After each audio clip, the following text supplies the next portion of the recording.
Hi friends, welcome back to my new vlog. So ಎಲ್ಲರೂ ಹೇಗಿದ್ದೀರಾ? ಎಲ್ಲರೂ ಚೆನ್ನಾಗಿದ್ದೀರಾ ಅಂತ ಅಂದ್ಕೊಳ್ತೀನಿ.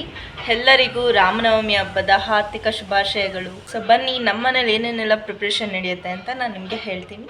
ಕೆಲವ್ರು ಏನು ಮಾಡ್ತಾರೆ, ಹಬ್ಬದ ದಿವಸನೇ ದೇವ್ರಿಗೆ ಕುಂಕುಮ ಇಡ್ತಾರೆ. ಸೊ ಇದೆಲ್ಲ ಮಾಡ್ತಾರಲ್ವ, ಆವಾಗ ಅವ್ರಿಗೆ ರಿಸ್ಕಿ ಆಗುತ್ತೆ, ತುಂಬ ಲೇಟ್ ಆಗುತ್ತೆ. ಸೊ ನಾನು ಹೇಗೆ ಮಾಡ್ತೀನಿ ಅಂದರೆ, ಹಿಂದಿನ ದಿವಸನೇ ನಾನು ದೇವ್ರ ಪಾತ್ರೆನ ವಾಶ್ ಮಾಡಿ ಕುಂಕುಮ ಎಲ್ಲ ಇಟ್ಟು ಅರೇಂಜ್ ಮಾಡಿಬಿಟ್ಟಿರ್ತೀನಿ. ನಾಳೆ ನಮಗೆ ಹಬ್ಬ ಅಂದಾಗ ಒಂದು ಸ್ವಲ್ಪ ಲೇಟ್ ಆದ್ರೂ ನಮಗೇನು ಅನಿಸಲ್ಲ, ಬಿಕಾಸ್ ಎಲ್ಲ ನಾವು ಅರೇಂಜ್ ಮಾಡಿರ್ತೀವಲ್ವ, ಅದಕ್ಕೆ. ಸೊ ನಾನು ಇದು ಹಬ್ಬಕ್ಕೆ ಅಂತ ಅಲ್ಲ, ನಾನು ಎವ್ರಿ ಥರ್ಸ್ಡೇಸ್ ನಾನು ಹೀಗೆ ಮಾಡೋದು. ಫ್ರೈಡೇ ಅಮ್ಮ ಪೂಜೆ ಮಾಡಿದಾಗ ಅವ್ರಿಗೆ ಈಸಿ ಆಗಲಿ ಅಂತ ನಾನು ಅರೇಂಜ್ ಮಾಡಿಬಿಡ್ತೀನಿ. ಹಾಗೆ ನಾನು ದೀಪಕ್ಕೆ ಕುಂಕುಮ ಹಚ್ಚೋದು ಮರ್ತೋಯ್ತು ನೆನ್ನೆ, ಅದಕ್ಕೆ ಇವತ್ತು ನಾನು ಅರೇಂಜ್ ಮಾಡ್ತಿದ್ದೆ. ನಾನು ಇಲ್ಲೆಲ್ಲ ಪ್ರಿಪ್ರೇಷನ್ ಮಾಡ್ಕೊತಿದ್ರೆ ಕಾವ್ಯ ಅಡುಗೆಗೆಲ್ಲ ರೆಡಿ ಮಾಡ್ತಾಯಿದ್ಲು. ಇನ್ನೊಂದು ಬತ್ತಿ ಇಟ್ಟಿದ್ದೆ ನೋಡ ಆಚೆ. ಇಲ್ಲೇ ಇದೆ ಬಿಡು.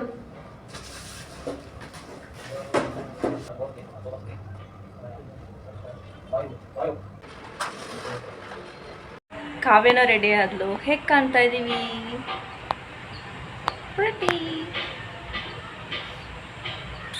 ಈಗ ಕಾವ್ಯ ಹೊಸ್ಲನ್ನ ತೊಳೆದು ಅರ್ಶಿನ ಕುಂಕುಮ ಎಲ್ಲ ಇಡ್ತಾ ಇದ್ಲು. ಹಾಗೆ ಅವಳು ರಂಗೋಲೆ ಕೂಡ ಬಿಟ್ಬಿಟ್ಟಿದ್ಲು. ಅದೊಂದು ವಿಡಿಯೋನ ಕ್ಯಾಪ್ಚರ್ ಮಾಡೋಕ್ಕಾಗಲಿಲ್ಲ. ದೇವ್ರ ಮನೇಲಿ ಹೂವು ಎಲ್ಲ ಹಾಕಿದ್ಮೇಲೆ ಕಾವ್ಯನೂ ರಂಗೋಲೆ ಬಿಟ್ಮೇಲೆ ನಾನು ಹೊಸ್ಲಿಗೆ ಹೂವು ಹಾಕ್ತಿದ್ದೆ. ಆ್ಯಕ್ಚುಲಿ ಮಾವಿನ ಸೊಪ್ಪು ತರಬೇಕಾಗಿತ್ತು, ಆಗಲಿಲ್ಲ. ಬಿಕಾಸ್ ಅಣ್ಣಂಗೂ ಹೇಳಿದ್ವಿ, ಅವನು ಮರ್ತೋಗ್ಬಿಟ್ಟ. ಆ್ಯಂಡ್ ಡ್ಯಾಡಿನೂ ತೊಗೊಂಬರೋದು ಅವರು ಮರ್ತೋದ್ರು.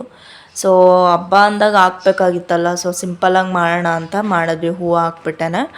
ಬಟ್ ಇಟ್ಸ್ ಫೈನ್, ನಾವು ಹೂವು ಹಾಕಿದ್ರು ಅದು ಹಬ್ಬದ ಥರನೇ ಆಗುತ್ತೆ ಅಲ್ಲ. ನೋಡಿ, ಎಂಟ್ರೆನ್ಸ್ ಈಗ ಕಾಣಿಸ್ತಾ ಇದೆ, ಚೆನ್ನಾಗಿದೆ ಅಲ್ಲ.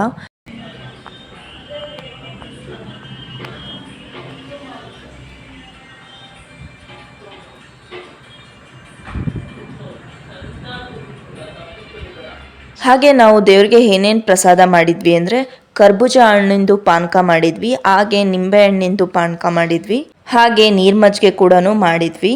ಹಾಗೆ ಎಲ್ಲ ಪಾನಕಗೂ ಏಲಕ್ಕಿ ಹಾಕ್ಬೇಕಲ್ವಾ, ಚೆನ್ನಾಗಿರುತ್ತೆ ಟೇಸ್ಟು ಕೂಡ. ಹಾಗೆ ನನಗೆ ಅಮ್ಮ ಇನ್ನೊಂದೇನು ಟಿಪ್ ಹೇಳಿದ್ರು ಅಂದರೆ, ಕರ್ಬೂಜ ಹಣ್ಣಿನ ಜ್ಯೂಸು ಸ್ವಲ್ಪ ನಾನು ರುಬ್ಬಿಟ್ಟು ಹಾಕಿದ್ದೆ ಲೈಟಾಗಿ. ಆದರೂ ಒಂದು ಸ್ವಲ್ಪ ಬಾಯಿಗೆ ಸಿಗಬೇಕಲ್ಲ, ಅದಕ್ಕೆ ಅಮ್ಮ ಏನಂದ್ರು, ಸ್ವಲ್ಪ ಫ್ರೂಟ್ಸ್ ಹಾಗೆ ಹಾಕು ಕರ್ಬೂಜ ಹಣ್ಣಿಂದು ಅಂದರು. ಸೊ ಅದನ್ನು ಆ್ಯಡ್ ಮಾಡಿದೆ. ಹಾಗೆ ಕಾವ್ಯ ಮಾವಿನಕಾಯಿ ಚಿತ್ರಾನ್ನ ಮಾಡ್ತಾಯಿದ್ಲು. ಸೊ ನಾನು ಯಾವತ್ತೂ ಚಿತ್ರಾನ್ನನ ಟ್ರೈಯೇ ಮಾಡಿಲ್ಲ ಮಾಡೋದಕ್ಕೆ. ಯಾವಾಗಲೂ ಕಾವ್ಯನೇ ಮಾಡೋದು, ಚೆನ್ನಾಗಿ ಮಾಡ್ತಾಳೆ. ಅಂದರೆ ಇದು ಅಮ್ಮನೇ ಹೇಳ್ಕೊಟ್ಟಿದ್ದು, ಬಟ್ ನಾನು ಇದು ಟ್ರೈ ಮಾಡಿಲ್ವಲ್ಲ, ಅವಳೇ ಮಾಡ್ತಾಳಲ್ಲ ಅಂತ ನಾನು ಸುಮ್ಮನೆ ಆಗ್ತೀನಿ. ನನಗಂತೂ ಈ ಮಾವಿನಕಾಯಿ ಚಿತ್ರಾನ್ನ ಅಂದರೆ ತುಂಬಾ ಇಷ್ಟ. ನಾವು ಎಲ್ಲ ಹಬ್ಬದಲ್ಲೂ ಅಷ್ಟೇ, ವರಮಹಾಲಕ್ಷ್ಮಿ ಹಬ್ಬ ಆಗಿರ್ಬೋದು, ಗಣೇಶ ಹಬ್ಬ ಆಗಿರ್ಬೋದು, ನಾವು ಚಿತ್ರಾನ್ನ ಸ್ವಲ್ಪ ಮಾಡ್ತೀವಿ. ಅವಾಗ ಮಾವಿನಕಾಯಿ ಚಿತ್ರಾನ್ನನೇ ತುಂಬ ಡಿಫ್ರೆಂಟ್ ಆಗಿರುತ್ತೆ. ಆ್ಯಂಡ್ ಅದಾದ್ಮೇಲೆ ಅಮ್ಮ ಕೋಸಂಬರಿಗೆಲ್ಲ ಹೆಚ್ಕೊಟ್ಟಿದ್ರು. ಸೌತೆಕಾಯಿ ಎಲ್ಲ ಹಾಕದ್ಮೇಲೆ ಒಗ್ಗರಣೆ ಹಾಕ್ತೆ. ಎಣ್ಣೆ, ಸಾಸಿವೆ, ಕೊತ್ತಂಬರಿ ಮತ್ತೆ ಹಸಿಮೆಣಸಿನ್ಕಾಯಿನ ಒಗ್ಗರಣೆ ಮಾಡಿ ಹಾಕ್ತೆ. ಕೋಸಂಬರಿಗೆ ಕಾಯಿ ಇಲ್ಲ ಅಂದ್ರೆ ಹೇಗೆ ಅಲ್ವಾ, ಅದನ್ನ ಮಾತ್ರ ಮಿಸ್ ಮಾಡಬಾರ್ದು, ಚೆನ್ನಾಗಿರುತ್ತೆ.